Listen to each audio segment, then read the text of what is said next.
What's up, YouTube family, and welcome back to the channel. You know the vibes. I am designer Malcolm, and I am back with another episode of Design Language. On today's episode, we're diving deep into the origin of Comme des Garçons, an important chapter in fashion history. If you've got a love for creativity, culture, and self-expression, then you're gonna love what's coming up. But before I dive in, I have to tell you about my brand new collection I designed for my channel and fans. If you love the content I am producing for the channel, consider getting a shirt, coffee mug, or hoodie to show your support. I will put a link to the collection in the description below. Just a heads up, this is a limited run, and once we sell out, we will retire these designs, so don't wait. Now, let's not waste any more time and explore the creative world and rich history of Comme des Garçons.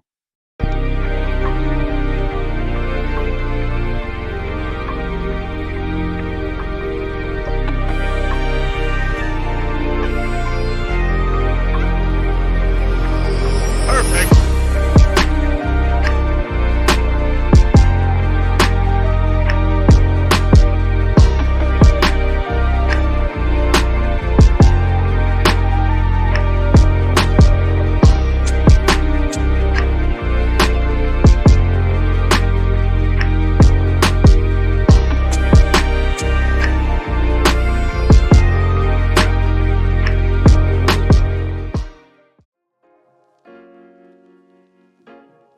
Chapter 1. A Radical in the Fashion World. When one hears Comme des Garçons, the mind conjures images of asymmetry, deconstruction, and an unapologetic defiance of fashion norms. The brand's name, which translates to like boys in French, is emblematic of its ethos, a rejection of traditional gender norms and an embrace of the unconventional. Founded by Rei Kawakubo in Tokyo in 1969, Comme des Garçons has redefined what it means to be a luxury brand, challenging fashion's aesthetic conventions and commercial expectations. Rei Kawakubo is a visionary whose approach to design is rooted in intellectual exploration. Her collections often resemble art installations more than wearable clothing, provoking thought and dialogue. Comme des Garçons is not just a brand, it is a movement that has influenced generations of designers and reshaped the landscape of high fashion. In this episode of Design Language, we'll explore the life and legacy of Rei Kawakubo and the cultural impact of Comme des Garçons. From its revolutionary debut in Paris to its collaborations with global brands, this is the story of a brand that refuses to conform. But before diving in, let's take a moment to thank our sponsor, Fashion Source. Fashion Source is a free weekly editorial highlighting the intersection of fashion, design, culture, and technology. Link in the description below. Now let's journey into the world of Comme des Garçons and the brand's impact on the fashion world stage. Chapter 2. Rei Kawakubo's Origins, a Reluctant Designer. Rei Kawakubo was born in Tokyo, Japan on October 11, 1942. Unlike many of her contemporaries, she did not begin her career with aspirations of becoming a fashion designer. Kawakubo studied fine arts and literature at Keio University, focusing on the history of aesthetics. After graduating, she worked in advertising for a textile company, where she developed a keen eye for fabric and design. This experience planted the seeds for what would eventually become Comme des Garçons. In 1969, Rei began designing clothes independently, initially creating pieces for friends and acquaintances.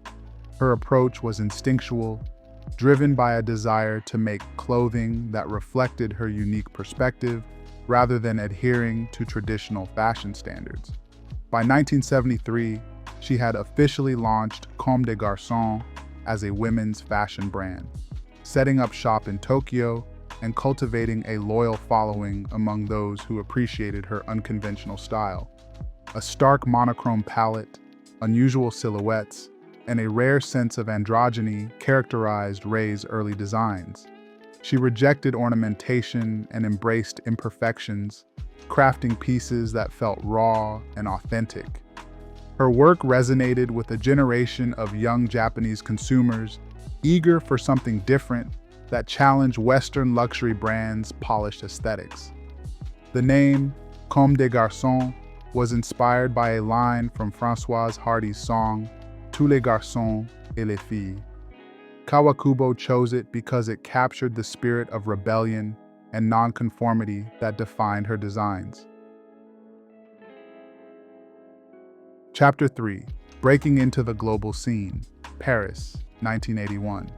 The 1981 Paris debut of Comme des Garçons marked a turning point for the brand and the fashion industry. Rei's first show in the French capital was titled Destroy. It lived up to its name. Models walked the runway in tattered, asymmetrical garments that seemed to defy the very notion of beauty. The collection's dark, deconstructed aesthetic earned it the nickname Hiroshima Chic, sparking outrage and admiration. While critics were divided, the show solidified Rei's reputation as a disruptor.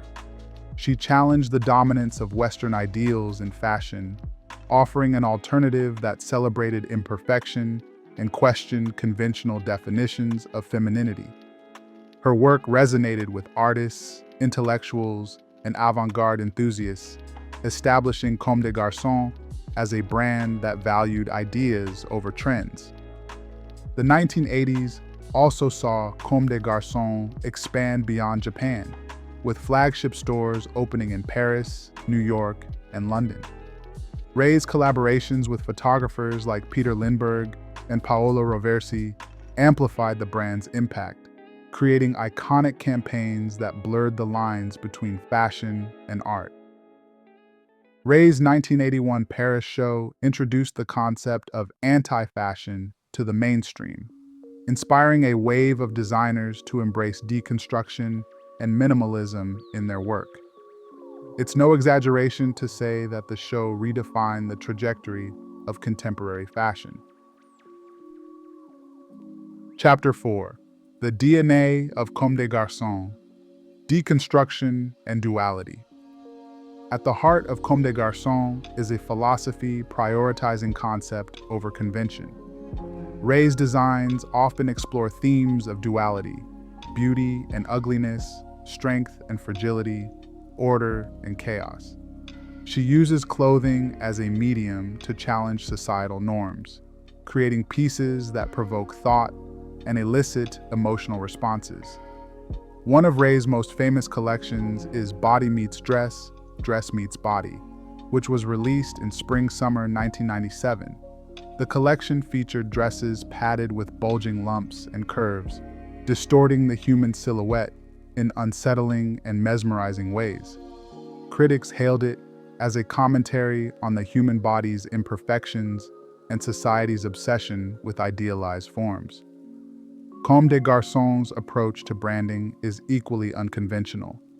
The brand eschews traditional marketing strategies, relying instead on word of mouth, striking visual campaigns, and a loyal cult following. Rei's insistence on creative control extends to every aspect of the brand, from store design to packaging, ensuring that each interaction with Comme des Garçons feels deliberate and meaningful. Rei famously dislikes being labeled a designer, preferring to describe herself as a creator. This distinction reflects her belief that fashion should be treated as an art form rather than a commercial enterprise. Chapter 5. Collaborations and Sub-Brands, the Comme des Garçons universe. Over the years, Comme des Garçons has expanded into a multifaceted empire, encompassing numerous sub-brands and collaborations.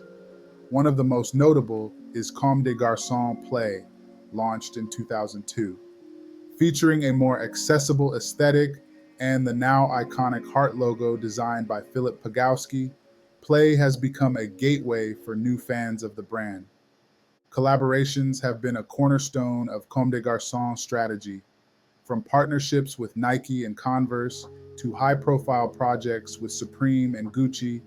Rei has demonstrated an uncanny ability to merge high fashion with street culture. These collaborations broaden the brand's appeal and reinforce its relevance in an ever-changing market. The brand's retail spaces are equally groundbreaking.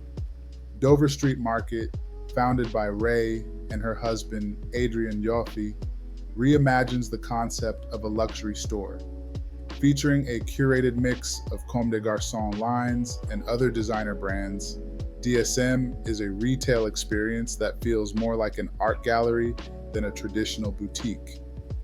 Rei designed the costumes for the Vienna Philharmonic's 150th anniversary concert in 1992. This unexpected collaboration highlighted her versatility and ability to bring her avant-garde vision to diverse contexts. Chapter 6, Comme des Garçons. Today, a legacy of innovation.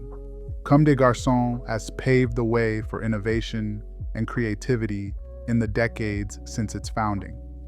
Rei's influence can be seen in the work of countless designers, from Yohji Yamamoto and Martin Margiela to Virgil Abloh and Demna Gvasalia. Her fearless approach to design has inspired a generation of creatives to think differently about what fashion can be. The brand's impact extends beyond the runway. Comme des Garçons has collaborated with institutions like the Met and the Museum of Contemporary Art in Los Angeles, blurring the lines between fashion and fine art. Its influence on popular culture is equally profound, with celebrities like Rihanna, Kanye West, and Björk frequently wearing Rei's designs. Rei has become an icon, celebrated for her work and enigmatic persona. Despite her reluctance to engage with the media, she has garnered numerous accolades, including the CFDA's International Award and a solo exhibition at the Met's Costume Institute in 2017. The exhibition, Rei Kawakubo, Comme des Garçons, Art of the In-Between, was a testament to her enduring legacy. Chapter 7, The Avant-Garde Legacy. Comme des Garçons is more than a brand. It's a philosophy, a challenge to the status quo, and a celebration of creativity in its purest form. Rei's refusal to conform has redefined fashion and expanded its possibilities. Her work reminds us that great design is not about following trends, but about creating something timeless and thought-provoking. As we wrap up this episode of Design Language, we celebrate the audacious spirit of Comme des Garçons and its impact on fashion, art, and culture. And remember, if you've enjoyed this exploration of Comme des Garçons' epic legacy and were inspired and enlightened, consider subscribing to Fashion Source, a free weekly editorial providing you with the latest in fashion, culture, design, and technology. Written by yours truly. Once again, thank you for your attention. Until next time, I am Designer Malcolm. Stay curious and keep exploring the language of design.